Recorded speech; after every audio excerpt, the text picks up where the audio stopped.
I thank the gentleman. I recognize the gentleman from New York. Mr. Mannion, for your 5 minutes of questioning. Thank you, Mr. Chairman. Thank you, Secretary, Madam Secretary, for joining us today, and appreciate the opportunity to hear from you about the changes occurring at the Department of Labor, as well as your budget request of fiscal year 26. Under this administration, the country, meaning many of our small business owners and our workers, have faced significant economic uncertainty, and as a result, labor market fluctuations, chaotic trade policy, mass layoffs, anti-union efforts, and abrupt terminations of important federal-funded programs have negatively impacted nearly all communities and industries. In your budget request, if enacted by Congress, could add to this economic distress. What is troubling is the proposal to consolidate 11 separate workforce programs into a single block grant. These long-standing bipartisan programs are critical for uplifting many groups within my district. We have the highest concentration of childhood poverty in the city of Syracuse and the highest concentration of African American poverty as well.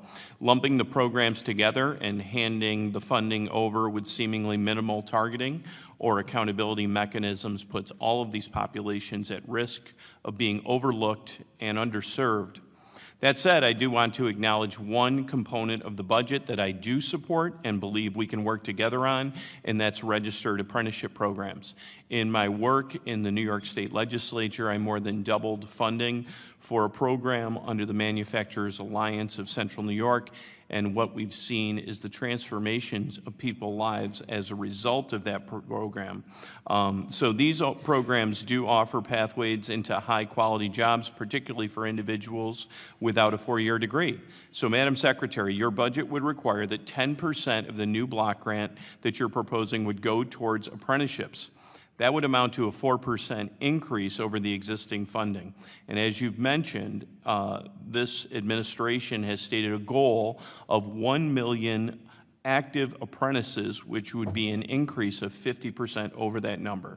So I appreciate and agree with you regarding this bold goal, but if we're going to increase funding by 4%, how are we going to increase the apprenticeship programs by 50%? Well, thank you, Congressman, and I know we don't know each other well, and I'm sorry we didn't get to work together, but I look forward to working with you through this process on the apprenticeship program. It is going to take hard work and investment into our private sector and public sector to grow the apprenticeship program.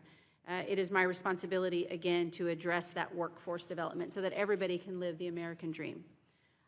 We know that the skilled workforce of today is different than it was from, let's just say, even 5 to 10 years ago. The trajectory is changing rapidly. The modernization of the skilled workforce is changing, and it is inclusive of many things such as AI as well. So it is my responsibility to assist our market demands in addressing that. I've seen that in the private sector with car companies. I've seen it with our community colleges wanting to answer the call of what is on the ground they're asking for. With your assistance, I look forward to prioritizing the budget to address that. On the other question that you asked about the Make America Skilled Again block grant. Through the patchwork of different states, oftentimes the complexity and the mitigation of getting that funding can be somewhat difficult. This administration, through the budget process goal, is to combine a lot of those grants without duplication in order to save on the duplication of the processes. But that shouldn't limit and won't limit the investment that we have in the actual workforce. It is still up to Congress to determine if that is what they want. This is a preliminary budget. I think it is a more flexible one that we can lean on and work with our respective state partners so that they can tell me how they want to spend that funding, as if it's not New York or Oregon or Indiana or anywhere else. That is the goal, but it will be up to Congress to determine if that's where they want those appropriated dollars to come from. And I would work with your office in assisting you as well. Thank you, Madam Secretary. You mentioned our community colleges. We have a fantastic university system in New York State, and we have the largest private investment in the history of this country with Micron coming in, semiconductor chip manufacturing. That was the result of the CHIPS and Science program, as well as a state piece of legislation called Green Chips. And as I look over your shoulder, I'm going to hit 5 seconds right on the dot.